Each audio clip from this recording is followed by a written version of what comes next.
Caleb Downwatch enters day 2. Is that day 2? Day 2? Day Day 8. 1? Is it officially? Is it It officially day 2? it's officially day 1. It's officially day He went 1. Okay. he went into the transfer portal officially about 6:30 on Wednesday night. So officially day 1, but, like, it's actually, like, day 8 since Saban retired. Yeah. I mean, it was 13 seconds after the announcement of Nick Saban retiring that I put a tweet from the John Cusack and Say Anything holding the stereo saying, "Every coach in America at Caleb Downs' house." So it's this seems like it's gone on a long time, but it's really just been, what, at this juncture, as this hits the internet, less than 12 official hours. Yeah, just a few hours. This is the podcast daily, by the way. I'm Bill Landis. That's Jeremy Birmingham. And Andrew Ellis dove in deeper than we are going to now on Caleb Downs entering the transfer portal at Alabama, Kaden Proctor entering the transfer portal at Alabama. And I do have a thing I want to talk about. Maybe we'll see if we get to it. But I think Burn, for maybe the folks who did not watch an episode of Talking Stuff, or maybe want a more concise version of what's going on with not that you guys were overly wordy. I thought it was very well researched, well thought out, in-depth conversation that I recommend anyone go listen to. But what is the bite-sized version, I guess, of what is the state of play right now with Caleb Downs, and I suppose Kaden Proctor as well, with Ohio State? Georgia leads for Caleb Downs in all likelihood. The decision to hire Travaris Robinson, the cornerback / defensive backs coach at Alabama, and add him to the Georgia staff that already has former USC defensive backs coach Dante Williams and Will Muschamp and Kirby Smart all coaching the safeties, essentially, which is a crazy quartet Yeah. coaching that one position, combined with the fact that it's the SEC and staying close to home, makes Georgia the favorite. Ohio State, from what I understand, as we record this, late in the evening on Wednesday, I was told that there's a very real possibility that Ryan Day and a couple Ohio State assistant coaches are in Georgia now as we record this, trying to get some FaceTime with Caleb Downs, because he's got to have about 24 to 36 hours, I think, before he makes an announcement.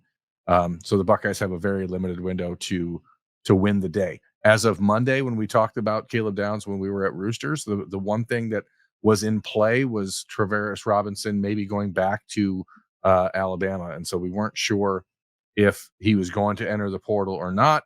It's hard to tell exactly how important his coaching change might be in the entire of this process, but it's a pretty big deal because that is the position coach that Caleb Downs has gotten pretty close to, and he's done a great job there at Bama. So that's the Caleb Downs situation.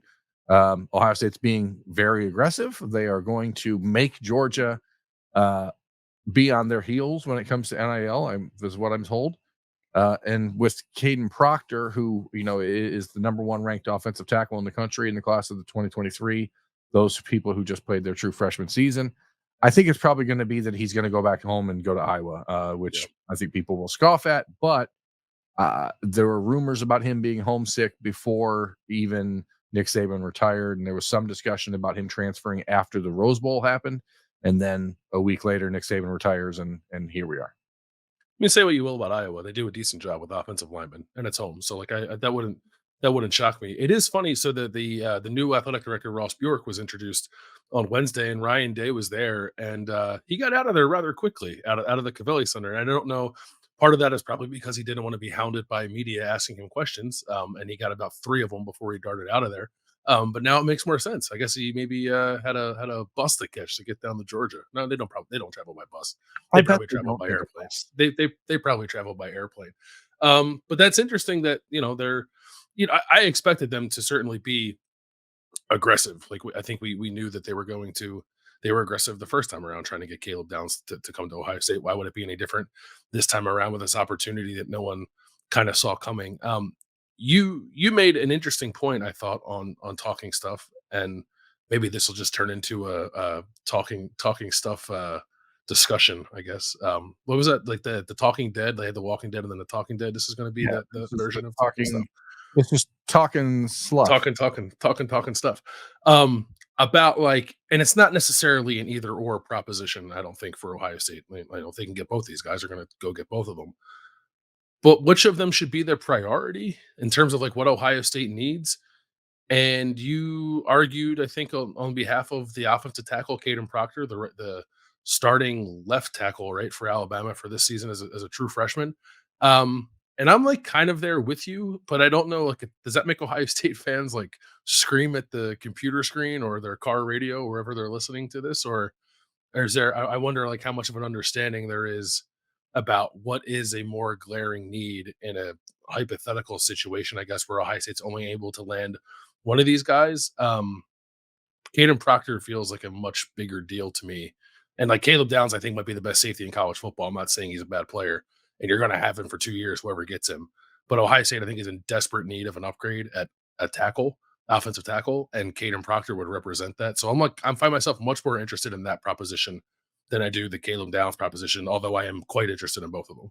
Yeah, it just doesn't feel as sexy, I guess, but Yeah, it is certainly more important right now for Ohio State.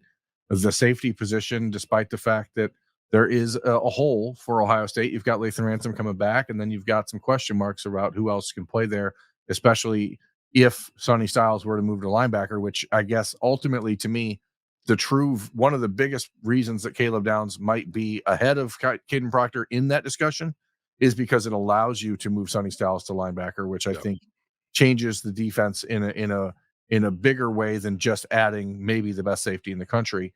It allows you to get much more creative with the defense.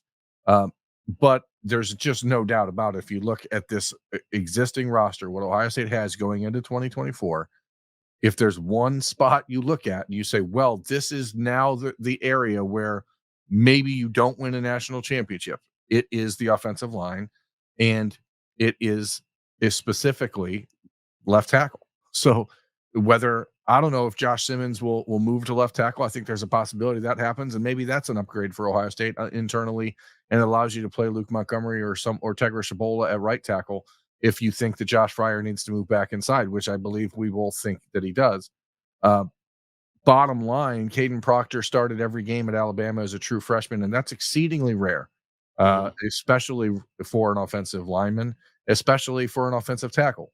And so the upside, like you're talking first round pick, top 15 pick in the NFL draft type of upside, that is harder to find than the best safety in the country, because the best safety in the country, maybe there's one of them. Sure, I get it. That's how numbers work.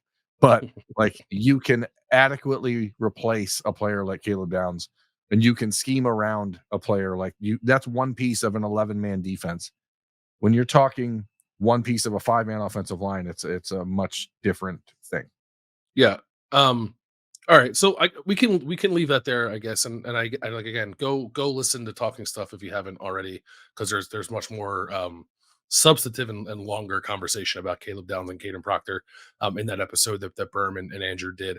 I want to ask you this though, Berm, is the guy who kind of keeps tabs on the roster coming and goings. Like this is a unique situation because Nick Saban retired and like the transfer portal window open for Alabama. So Ohio State has an opportunity here to add potentially Caleb Downs or Kaden Proctor.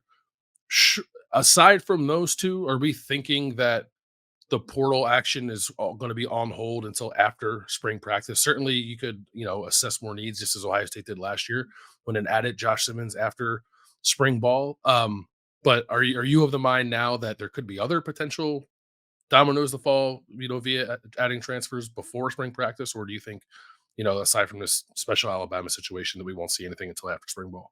I get the sense that if a player who is an upgrade to the Ohio State roster becomes available by some way, shape, or form between now and spring portal window opening, Ohio State is going to try to get him. It just seems like, and maybe I'm buying in too much to this new energized Ohio State approach, but it feels like they understand that everything right now is for the 2024 season and nothing really beyond that matters. Yeah. And that is a different approach. Now, I think the interesting thing, Bill, is that we obviously have the Bama window, which we're 8 days into the 30-day window of Nick Saban's departure. But now you have 25 days left of Washington, 30, Mhm. 26 days, 27 days. of Arizona. Michigan's going to come open here in the next week or so because Jim Harbaugh is almost certainly going to the NFL. Now, they may just hire from within and promote Sharon Moore, but if they decide to do a search and bring somebody else in, that opens up another roster. Like this is, Does it's that never. happen either way? Even if you promote from within, like, does that protect you? I'm not actually aware of what that I rule is. am. I believe that's the way. Where it doesn't matter if you promote from within. If your head coach leaves, and you have The window opens. a Yeah. window. So, like, there are a number of other opportunities that are going to come open here. The transfer portal window is not really a window. It's more of like a sliding door, and it's just like, yeah, okay, okay, okay. All right. You guys come through. Okay, okay, okay. You got you want in. Okay, like there's no real stopping it. I mean, it's January the 17th, and Sam Hart, the Ohio State transfer, Ohio State tight end, transferred on Wednesday, right? Like it Yeah. doesn't matter. As a I mean, grad transfer, I guess, grad even though he's transfer, not you can do graduating whatever you until want. May. Yeah. Yeah. So, like it doesn't really matter. I mean, the fact that the NCAA ruled against Talia Tonga having his 17th year was shocking. I mean, the fact that they actually enforced a rule is pretty crazy. But yeah, I think you're done unless something. You're done unless you just don't.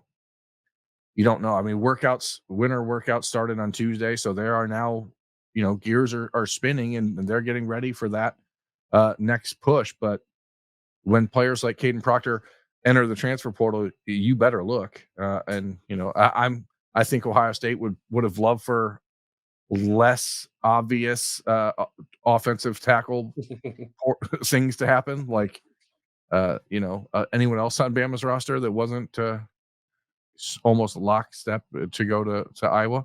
Um, Yeah. but I mean, again, I talked to people at Ohio State on Wednesday, and they said they were hearing conflicting stories on whether or not that was a done deal for Iowa and Kaden Proctor.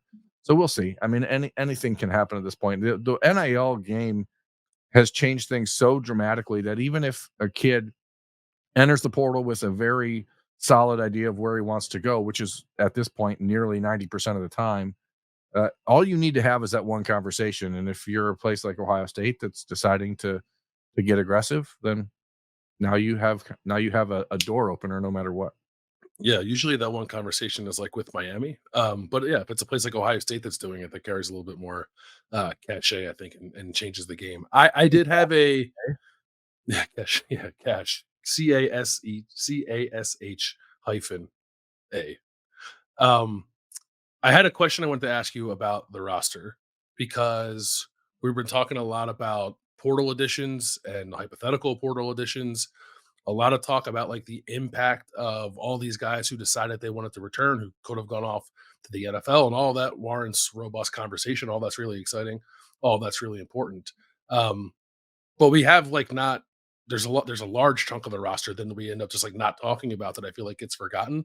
And I guess let's limit this to like one player each, maybe, because there will be a time as we get closer to spring ball to like talk about like the quote unquote most interesting guys going in the spring ball. But of the guys on the roster who like there was no mystery about, like they weren't going to go to the NFL, we weren't really worried about them transferring. They're probably younger players. Is there a guy that you're like particularly excited about slash intrigued by now that winter workouts are starting and Ohio State is a couple of weeks away from spring practice? I mean, offensively, I think it is Luke Montgomery because Yeah, I really that's my answer believe. too. Aha! I win. I think he dictates what they maybe can do on the offensive line, and that's huge. I think Carnell Tate's another one. We a lot of conversation about Jeremiah Smith, rightfully so, heading in as the number one player in the country, a generational wide receiver talent. A lot of conversation about Emeka Buka and his return. Carnell Tate, the things that people in the program have said about him for the last year were shocking to me. As far like on the level, and I know there's been comparisons made to Marvin Harrison as far as like the size and the way, but Marv was a revelation of how good he was when he came to Ohio State. I think people believed Carnell had the talent to be really good. I don't know that anyone believed that he was going to be so mature and that there's going to be so like dedicated to being great. And that is something that I think has caught people off guard. And so those are the two on offense that really pencil him. But Montgomery, because I think he gives you an opportunity on the offensive line to solve things more so than Yeah. anyone else. Yeah, that I have I probably in the back of my mind, I always believe that, but lately as I've been thinking about what they still might do with the roster, like I certainly think it's within the realm of possibility, if not even likely is probably too strong of a word. Um, that the answer at tackle, if we think they need one, and I think they do, is Luke Montgomery, because this is a guy who was like a borderline 5-star prospect going into his second year, who they thought well enough to put him in games last year as like the sixth offensive lineman at times. And I you can probably make too much of what that looks like, good or bad, because it's kind of a weird specialized role where you're like only run blocking in an obvious run situations.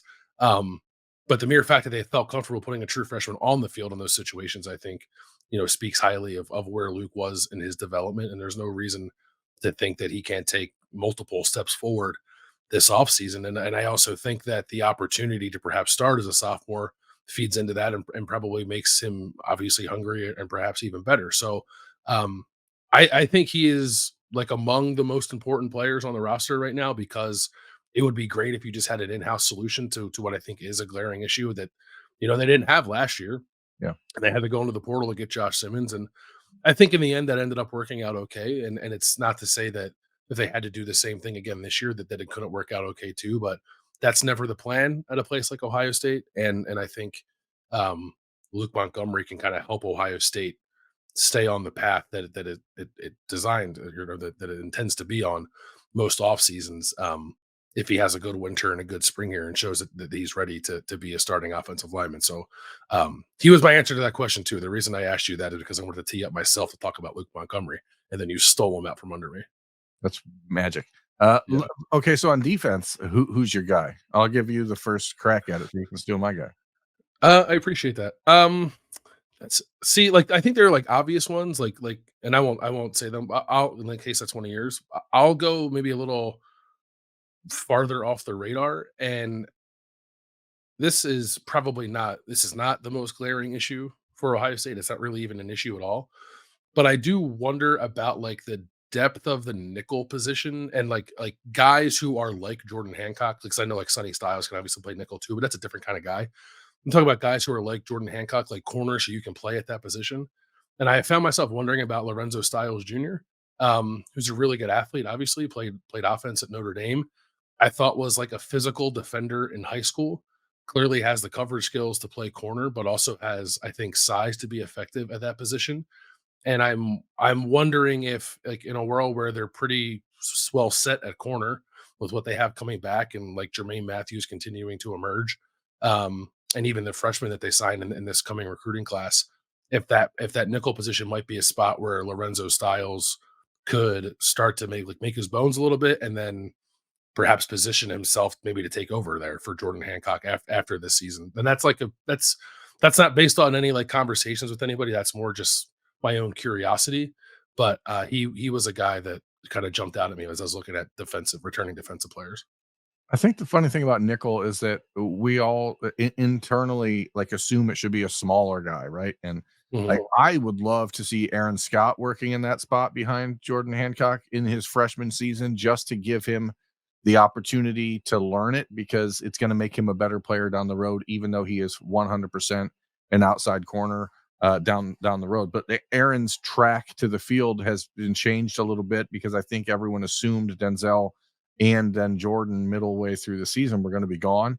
And so there was an opportunity to get him a little bit more early PT, and that may be harder to do now. And I think if you could get him to start in that mindset of what Jordan has done at that spot, like Aaron is extremely physical and very long and has the traits where he could be really good in that spot when he's not backing up Davis and Igbinosun on the outside. So I would love to see that personally. But for me, I think it's still Malik Hartford on defense, Okay. because if you don't get Caleb Downs, which I lean towards him ending up at Georgia, you need one of these safeties to step up. And who better than the guy that was starting in the second game of the year for Ohio State this year as a true freshman, who then struggled and had some freshman moments, and like, oh, okay, this is what it actually means when you're a freshman, and you You saw the difficulty getting back on the field, but Malik has the potential to be a really, really good player. And if you can get sixth year Josh Proctor performance out of second year Malik Hartford,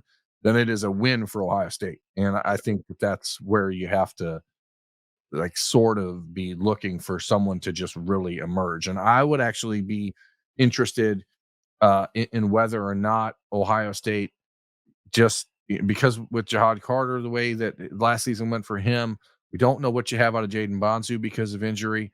I'm interested to see how they float this safety stuff because I just don't see Sonny Styles staying at safety long term, and I'm trying to will myself out of talking about it because I think it's in the long term best interest of Ohio State and Sonny Styles to eliminate that from the conversation. So Malik Hartford to me is the guy. Like if there's like peace, a guy that you look at and go, this guy can be a difference maker, and we're not talking about him enough. That's probably who it is.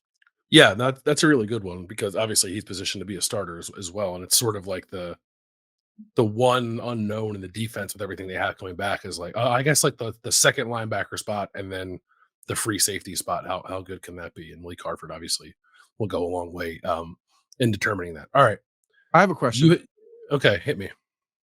and this has been on my mind for the last 24, 36 hours or so as we watched Alabama and the question marks that are happening with Kalen DeBoer and the roster falling apart. And Ohio State, and to be clear, Alabama is not recession proof. They've had their recessions even in this century. They've had multiple down years. Ohio State's like the most recession proof program in college football history. Yep. In this new world of college football, is anyone recession proof? No, I don't think so. Not with the way that your roster Ohio can State fall apart so fired easily. Ryan Day in December, or he wins a national championship and takes a job coaching the New England Patriots, Mhm. whatever. Watching what's happening to Alabama, if it can happen there as quickly as it's happened, is anyone now currently still recession proof? No, I don't think so. I think it like if you're an administrator and maybe like the calendar might change some of this, but as it stands now, no, I don't think anyone is. And if you're an administrator, you have to be really on top of your game of the timing of this stuff. Like I don't think you can let a decision drag on in the January. If a coach is a potential NFL candidate or a coach is, in his 70s like Nick Saban was, there needs to be like transparency across the board with what might happen in the future. Even if it's a thought and not even a decision that's been made, Yeah, like you cannot be blindsided by this stuff in January or even late December. And knowing about it and being proactive about it early in December or perhaps late November doesn't guarantee you anything, but it's the only shot you have, I think, of not watching your entire roster implode. But even then, like I think it's just an exceedingly difficult task now for any program that encounters a coaching change like this to see the way, like especially Alabama. Now maybe they could have helped themselves. Like if Alabama hired Dan Lanning, would this be happening to their roster? Perhaps not. Um, Certainly, like if it had hired like Kirby Smart or something like that, this wouldn't have happened. I don't think. Um, and I think but maybe it's also do we need to redefine what recession is in this space because yeah, probably. I don't know that I expect that this Bama swoon is going to last 3 or 4 years. There's a very good chance that they still win 10 games this upcoming season and they're right back to where they were 2 years 2 years down the road. But when you're turning over 60% 75% of your roster, like I don't know how you can run a program that way. Like Yeah. you're going to be put in a situation where maybe it's just a 1 year collapse. It's more of a stock, it's more of a crash instead of a recession, and then you pick it right back up. But it just seems like it's eye opening to see exactly how like devastating this has been for a program that has won 6 national championships in the last 14 years. Yeah, I mean, I guess in theory, the ease of roster movement allows you to rebound from it quicker, right? I think you're right that it wouldn't be, at least at a place like Alabama or a place like Ohio State, hypothetically, it shouldn't be a prolonged recession. But Ohio State even seemed like dip proof. Like Yeah. what a bad year at Ohio State is 10-2, like 9-3 is like the worst thing you could ever imagine. Um, and I think the nature of college football now just Not makes it more likely. I'm not trying to be like doom and gloom about Ohio State for no reason, but I think just the sport in general, like anyone, I think is susceptible to a momentary dip based off the way that rules are set up right now. Yep. Yeah, it's just wild. I mean, just uh, the game is much different, Yeah. mucho differento. It is very different. But Ohio State's playing it well right now, and maybe they'll keep adding to the roster if that stuff happens, and it seems like it's going to happen quickly. We'll of course have coverage here of what that would mean for the Buckeyes on the podcast. We will have podcast daily again on Friday. That'll be me and Berm again, and I think Berm maybe fire up some questions from the folks on a Friday. What do you think about that? It's not a bad idea. We haven't done that in a while. Yeah, we'll reach out and figure out what people want to talk about. We haven't done a mailbag in a minute. Yeah, we have not. Austin is on Austin's at Disney vacation. World, so we get a Yeah. chance to talk about whatever the hell we want. That's right. So I think we'll get those from our tech subscribers. So if you're listening to this and you are one, you can fire those in whenever you want, or you can You can sign sign up. up for a 2-week free trial, folks. So, like, it's right there on the screen. Yep. It's pretty easy. You just have to text us. It's 614-662-4509. You sign up for a 2-week trial. If you want to get your questions in, people complain, and I understand. They're like, oh, you guys don't take questions from the YouTube subscribers. That's true, but we also don't have super subscribers on YouTube. We're not asking for money on YouTube, etc. So if you want to be a part of it, you can sign up for a 2-week free trial and then just ghost us in 2 Just weeks. cancel. Yeah, You still got your questions in. It's totally that's fine. right. It's very easy to cancel. You just text stop. Um, and look, we know our feelings won't get hurt, but we do appreciate it if you do sign up. So we'll take questions there. I'll send something out too asking for it. But if you are listening to this, please feel free to fire away before that happens. And that'll be the plan for the podcast daily on Friday. But this has been the podcast daily for Thursday. That is Berm. I'm Bill. Thanks for listening. We'll talk to you guys later.